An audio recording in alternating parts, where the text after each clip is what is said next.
Welcome to China Star News. I'm Celine. Today we will present the special edition of China's 19th Party Congress. This seminal event will significantly influence Chinese social and economic development in the future. So let's find out.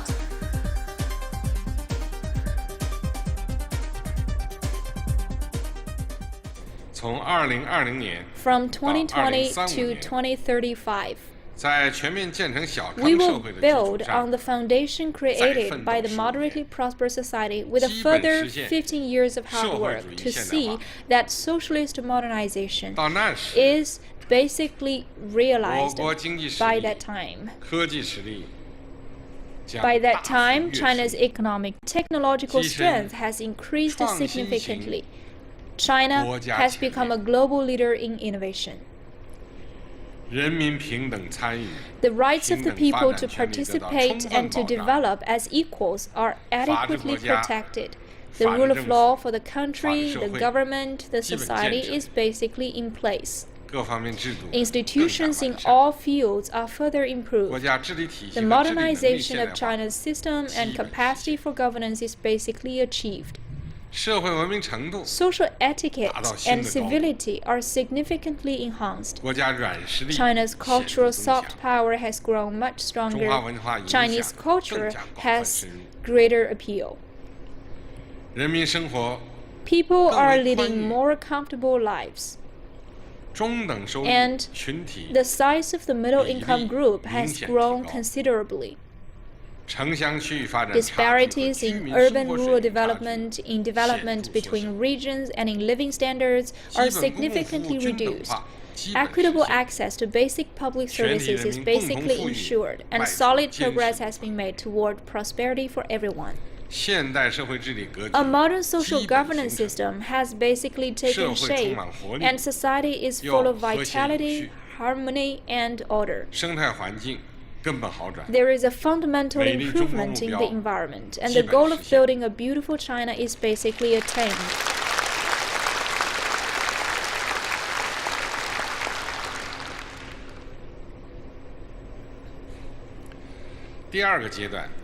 In the second stage, from 2035 to the middle of the 21st century, we will, building on having basically achieved modernization, work hard for a further 15 years and develop China into a great modern socialist country that is prosperous, strong, democratic, culturally advanced, harmonious, and beautiful.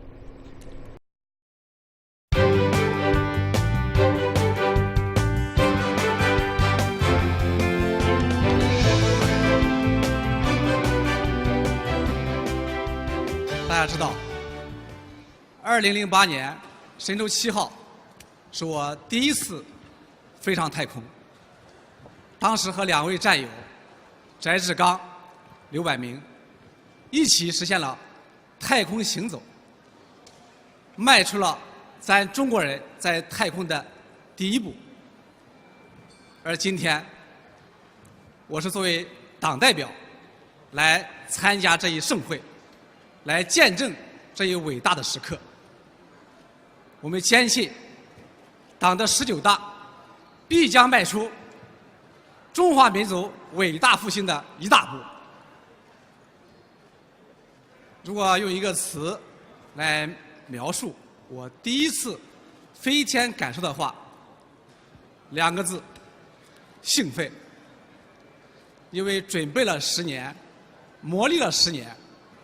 终于实现飞天梦想了，终于可以回报党和国家的培养了。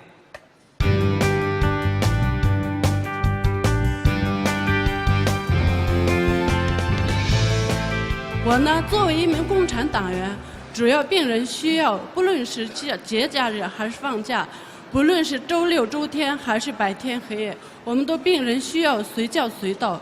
只要病人到医院来看病。 我们用100%的耐心和努力去挽救病人的生命。有些病人的话，因条件不允许，不能来医院看病，我们也义不容辞，开车上门去就诊。有些老百姓常对我们说，以前的话，有些病人因条件不允许，难产死在家里。现在的话，医生都到家里来看病，这都离不开党和国家的好政策。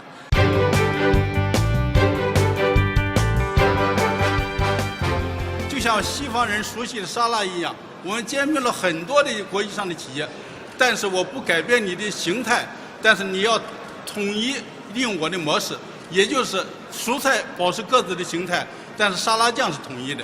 所以我觉得呢，这是真正的体现了2个字，就是自信，就是总书记提出的4个自信。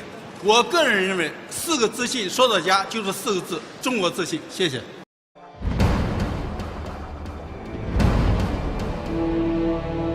云天无际，承载梦想。中国南方航空是中国运输飞机最多、航线网络最发达、年客运量最大的航空公司。亚洲第一，全球第3，是南航缔造的业界奇迹。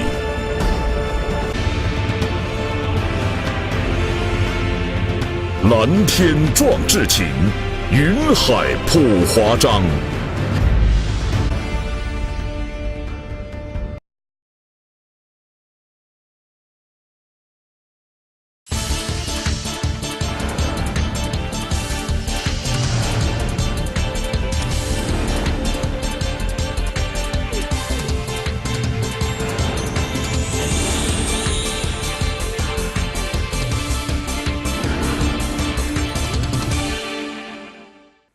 Coming up on China Report, Xi Jinping delivered a report to the opening of the 19th CPC National Congress on Wednesday. CNC will give you a quick insight into the report's highlights. And the first China-US investment and cooperation database has been launched in New York City.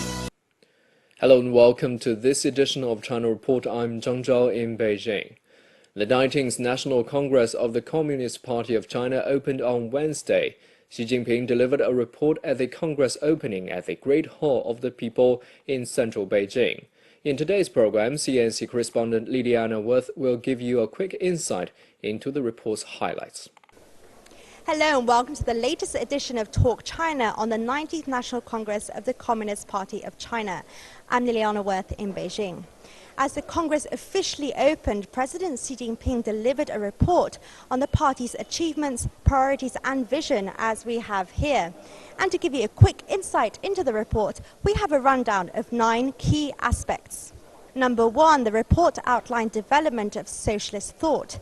Xi said the CPC had given shape to thought on socialism with Chinese characteristics for a new era. This is a long-term guide to action that the party must adhere to and develop.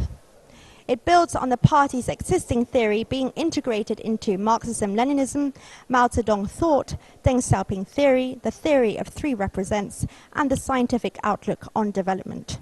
For the party, this is the latest achievement of adapting Marxism to the Chinese context.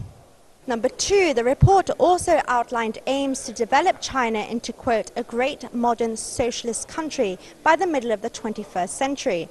And this is to be done through a 2-stage development plan. From 2020 to 2035, the CPC is to build on a moderately prosperous society to ensure that socialist modernization is basically realized. And then from 2035 to the mid-21st century, the CPC will then work towards developing China into a great modern socialist country that is prosperous, strong, democratic, culturally advanced, harmonious and beautiful. Number 3, on China's economy, Xi said that it had been transitioning from a stage of rapid growth to a phase of high-quality development. He also said the country would support state capital in growing stronger, doing better, growing bigger, making Chinese enterprises globally competitive firms.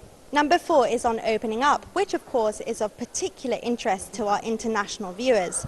Xi said that China will only become more and more open, stating that China will significantly ease market access and protect the rights and interests of foreign investors. Number 5 is on law. Xi said the CPC would set up a central leading group for advancing law-based governance in all areas. The party would strengthen oversight to ensure compliance with the Constitution, advance constitutionality review, as well as safeguard the authority of the Constitution.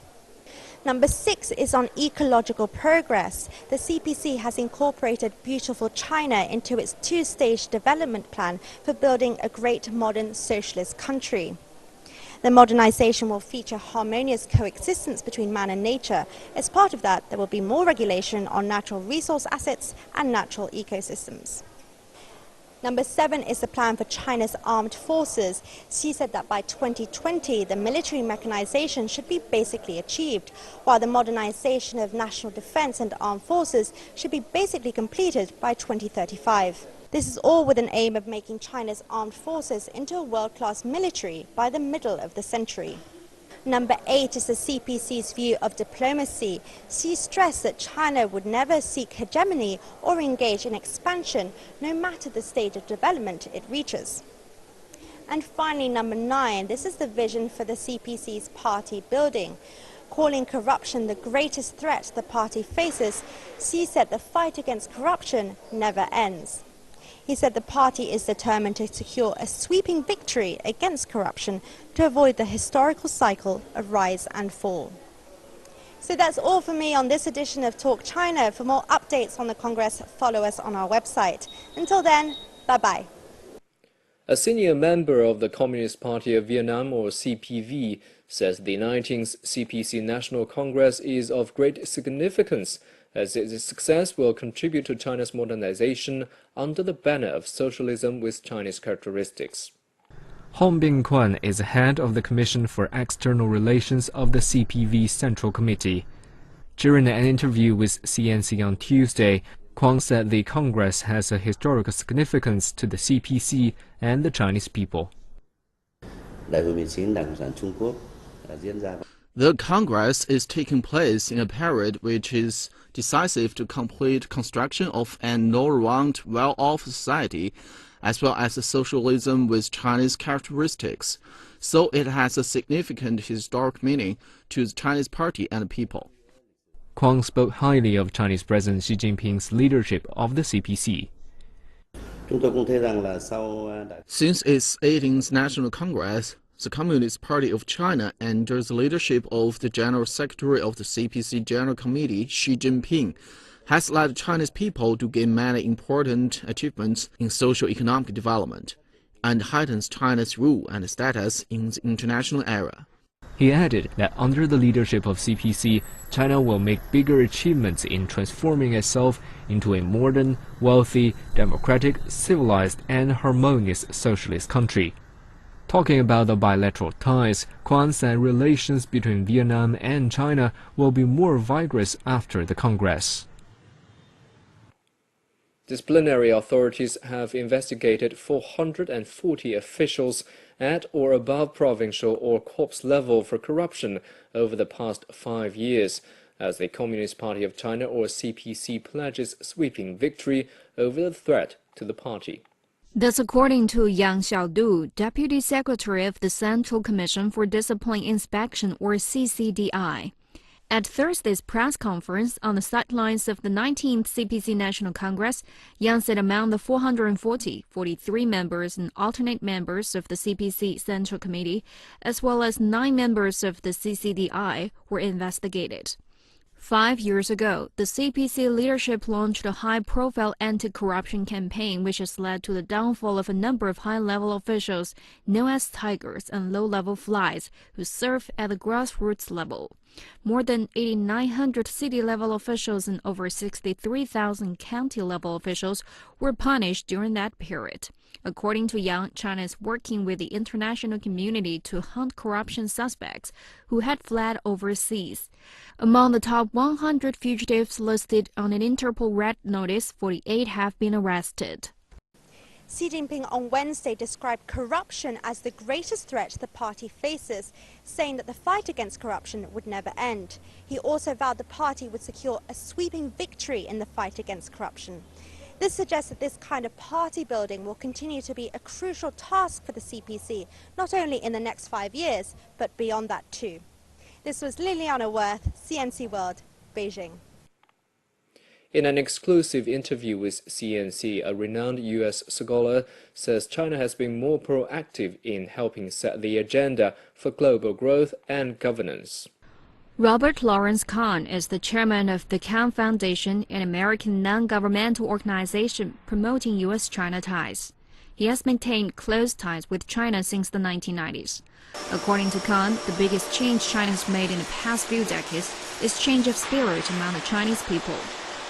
If you look over this very broad period, for me almost 30 years, the obvious answer that most people give is the great economic development, which is obviously true. However, I say that economic development is the second most impressive thing I've seen over this almost 30-year period. The most impressive thing I've seen is the change in the spirit and the way of thinking of the Chinese people.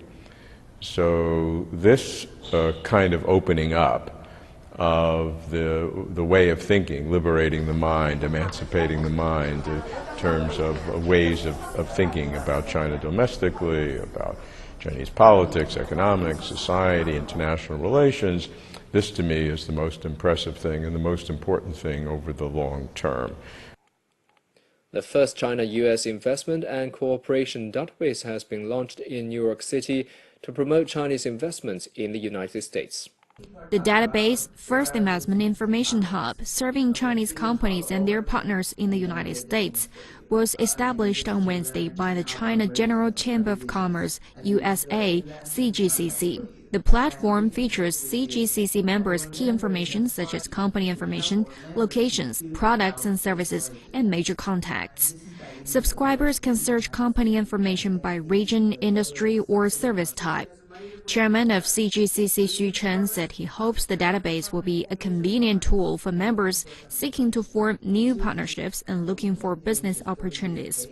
CGCC has more than 1,500 company members, 53 of which are 2017 Fortune Global 500 companies. The Chinese economy has maintained steady growth with a positive outlook in the first 3 quarters. A series of latest economic data indicate the firming trend. China's GDP expanded 6.9% year-on-year in the first 3 quarters to about $9 trillion. The National Bureau of Statistics released the data on Thursday. The growth rate held steady from a 6.9% increase in the first half and is well above the government's target for the year. In the third quarter, China's GDP was up 6.8% year-on-year compared with 6.9% in the second quarter. Improvements have been made in both economic structure and growth quality, and new growth engines are gaining steam. Meanwhile, China's value-added industrial output expanded 6.7% year-on-year in the first 9 months. The growth rate was flat with that of the first 8 months. High-tech and equipment manufacturing sector posted stellar performance. Furthermore, China's retail sales of consumer goods grew 10.4% year-on-year in the period. The pace was unchanged from last year. The NBS attributed the growth partly to booming online sales. From January to September, retail sales in rural areas rose 12.1%, outpacing the 10.1% expansion for urban areas. More economic news from China. China's Securities Regulatory Commission, or CSRC, has approved IPO applications from 9 companies. According to CSRC, the 9 firms will raise no more than 4.9 billion yuan, about $740 million in the A-share market. 5 companies will be listed on the Shanghai Stock Exchange and 4 on the Shenzhen's Chinext, a Nasdaq-style board. The firms and their underwriters will confirm date and publish prospectus following discussion with the exchanges. Since suspending IPOs between July and November 2015, China has sought to normalize IPOs by giving approvals at a faster pace to raise financing efficiency and direct more money into the economy. According to a central bank report, China sees growing panda bond issuance with more foreign issuers and a bigger issuance as the country opens up its onshore bond market. The 2017 RMB Internationalization Report shows that by the end of July, accumulated issuance of panda bonds or yuan-denominated debts sold by foreign issuers in China reached $29.4 billion. More types of issuers have entered the market as the Chinese currency gains global recognition. According to the World Bank's International Finance Corporation, as China continues to push the yuan's internationalization, the panda bond market is expected to surpass 320 billion yuan or $48.3 billion in 2016 to 2020. China's economic boom has gone hand in hand with its mass urbanization program. In 1990, around a quarter of Chinese lived in cities. Today, that figure has more than doubled to around 60%. For more, we speak to the executive director of UN Habitat, who says China leads as an example of how to urbanize. China is now home to more than 100 cities, with a population of over 1 million people. The government aims for 70% or around by 2025. Many view city living as the engine to growth. Dr. Juan Claus, executive director of UN Habitat, agrees, and he says he has been left impressed at how quick China can roll out reforms and respond to challenges. Today, China is the second biggest economy and increasingly opening up to the rest of the world. Dr. Claus noted this, saying China is playing an increasingly important role in the international community. Dr. Claus says he is a supporter of the China-backed Belt and Road Initiative, a scheme which looks to invest billions across Eurasia. China and the UN Habitat even signed an agreement marking their partnership at the Belt and Road Conference in Beijing earlier this year. Claus says he believes the initiative will boost cities along its path, attracting growth. The UN official will continue his work with China when he travels to Guangzhou later this month to attend the Global Observation of 2017 World Cities Day on October the 31st. Yuan Longping, renowned developer of hybrid rice, has set a new world record. A hybrid rice project headed by Yuan has achieved a yield of 17.2 tons per hectare in northern Hebei province. Meanwhile, the Chinese Academy of Sciences Institute has introduced a new kind of rice that can grow to a height of 2.2 meters to China. According to the Chinese Academy of Sciences Institute of Subtropical Agriculture, the average height of the grain rice is more than 1.8 meters. The yield of the giant rice is expected to surpass 11.5 tons per hectare, 15 to 20% more than ordinary rice. The rice also provides excellent habitat for frogs and fish. Known as China's father of hybrid rice, Yuan began theoretical research about 50 years ago and has been setting new records of hybrid rice yields ever since. About 65% of Chinese people depend on rice as staple food. The first China-made subway cars tailored for Boston's Orange Line has rolled off the production line in northeastern Jilin province. The subway cars will be delivered to the United States in December. CRRC Changchun Railway Vehicles and Massachusetts Bay Transportation Authority signed a 284-carriage order in 2014. Deputy Chief Engineer from CRRC says the China-made subway cars have met U.S. standards in terms of control security, quality management, and vehicle strength. The subway cars have adopted high anti-collision standards, which ensure passenger safety in case of trains colliding at a speed of 40 kilometers per hour. The U.S. rail transit market has strict requirements in terms of technology, localization, and law. The 2014 deal, intended for the orange and red lines of the Boston subway, was the first time a Chinese train car maker won a bid in a U.S. market. The first China-Britain freight train made its maiden voyage from Britain to China in April.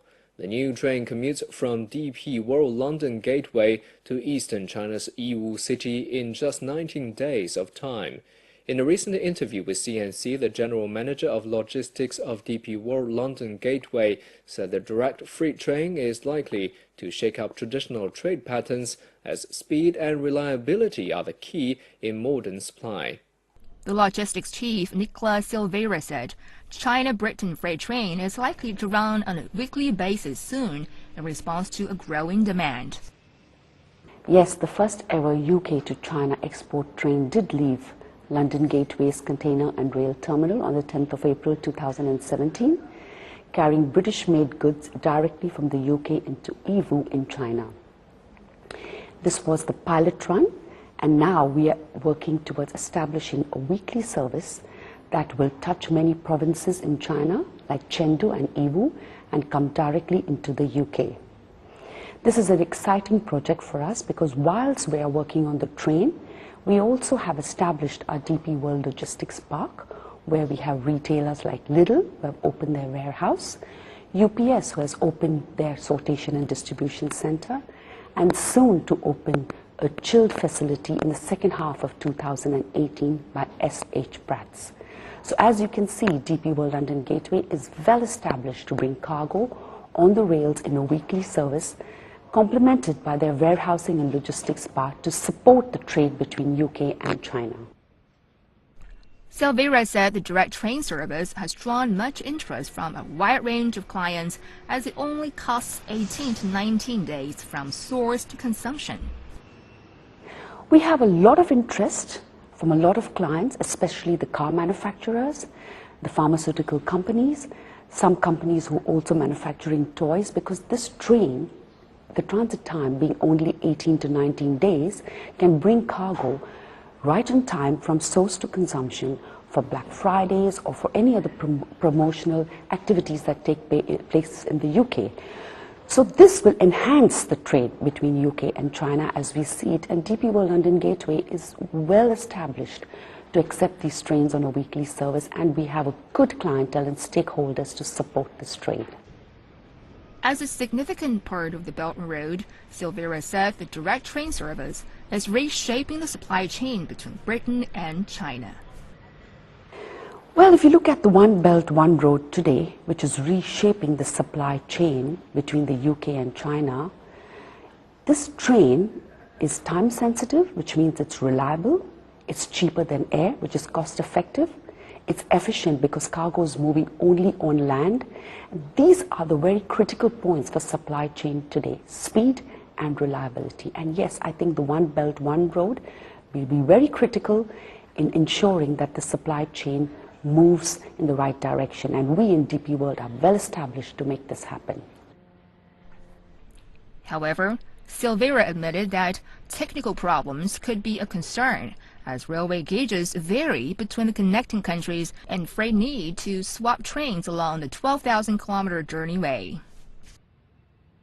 Yes, there will be technical issues and challenges, but we as a company are looking at the One Belt, One Road initiative, and we will support and make sure we work through these challenges as the train moves on a weekly service between China and UK.